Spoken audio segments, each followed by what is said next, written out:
First things first, welcome to Jacinto. This is Jacinto Courthouse.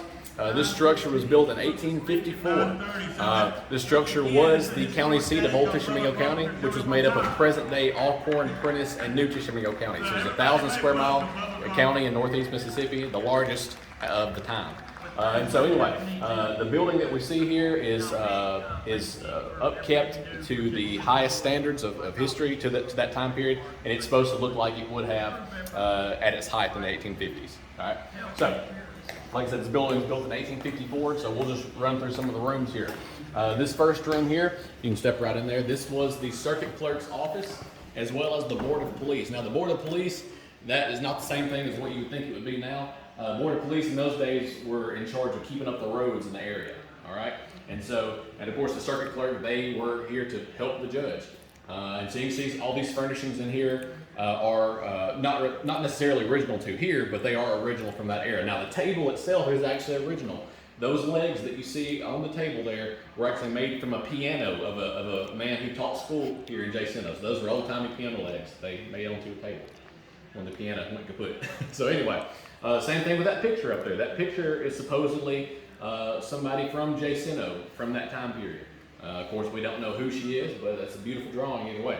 And so anyway, this was the circuit clerk's office. Now, if you look here on the right, you can see this area that's painted black. This after the courthouse stopped being used as the courthouse in 1870. I'll explain why in just a moment. It was used as a schoolhouse from 1870 to 1908. And so you can see there, they painted the wall black to use as a chalkboard. And of course, the original map as well. Now, directly across here, we have probably the least favorite individual in all the county, and this is the tax collector. All right, the tax collector, there's nothing really special here. This is one of the smaller offices, but you can see has a couple of original desks here. You'll notice that every room in the courthouse has a fireplace, at least one. The courtroom being the exception that has two. So anyway, nothing, like I said, really special about here. Got the old secretary desk over there. Got another one here that was kind of made out of an old pie cart thing there. And so anyway, you can see a lot of cool things in here. And like I said, the tax collector was not necessarily a well-liked individual in the county.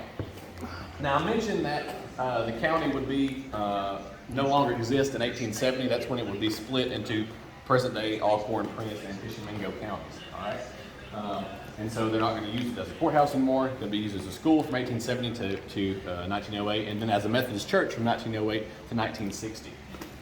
Now, of course, while it was still being used as a courthouse, this was the judge's chambers. This was his office. You can see it's one of the fancier offices. He has his large desk where his assistant would sit there with him as well. He had a large couch over there filled with actually horsehair. Got an old German wall clock. So a lot of these things, and of course he was a wealthier individual, so a lot of more fancier things. A lot of these things were actually from his personal belongings that he would bring in here. And everything that you see here is from the time period. Even the ledgers on the desk there that he would have been keeping his records in are original to the era. Gotcha. And if you'll notice, there's a lot of spittoons everywhere. People did a lot of snuff in those days. And this is the only room in the courthouse besides the courtroom that we actually have open for the public to walk into. This was the sheriff's office. Now, you have to think about being a sheriff in those days. In this county, it was a 1,000 square mile county. And so very large, had to have a lot of deputies to help out. And so we've got this open for you to see. You've got the old period shackles there that would have been used. Of course, your sheriff's badge, and of course any other documentation that he would need scattered throughout.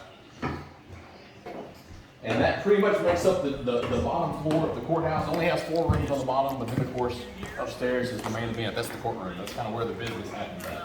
Right. Okay. Well, what is this here then? That's a moonshine still. That is, of course, no longer in function. That was something that was from the county.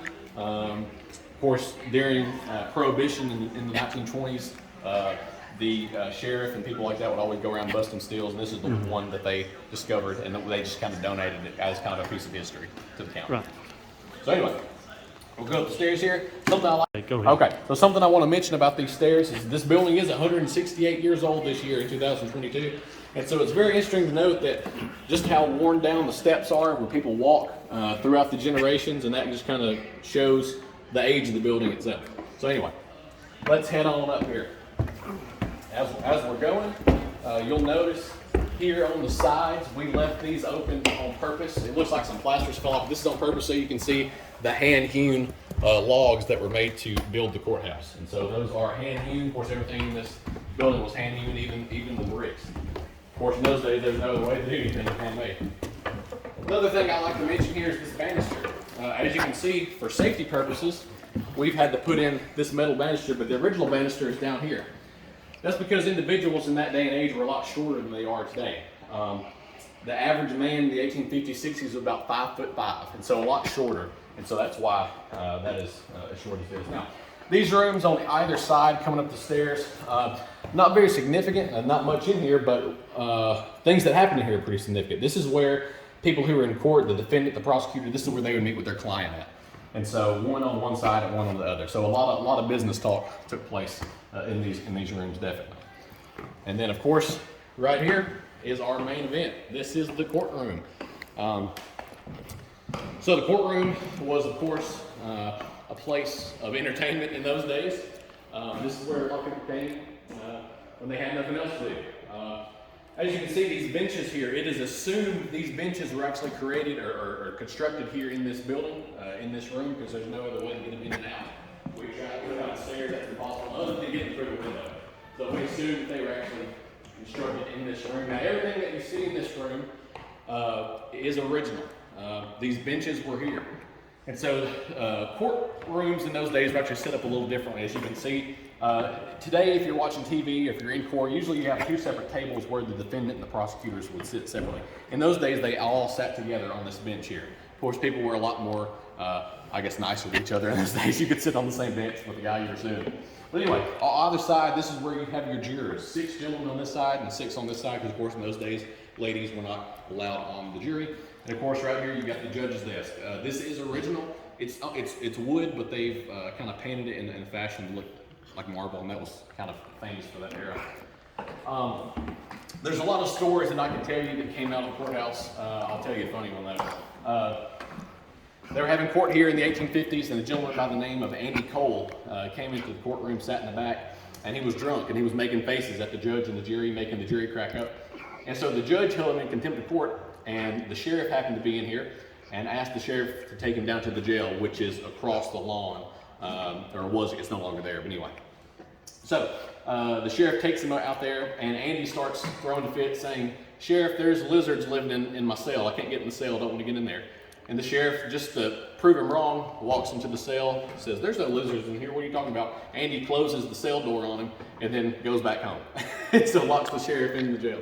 So that's one of the funnier stories in the courthouse. But on a more serious note, there's a lot of people who took their last steps from this, because in those days, of course, justice was a lot swifter than it is now.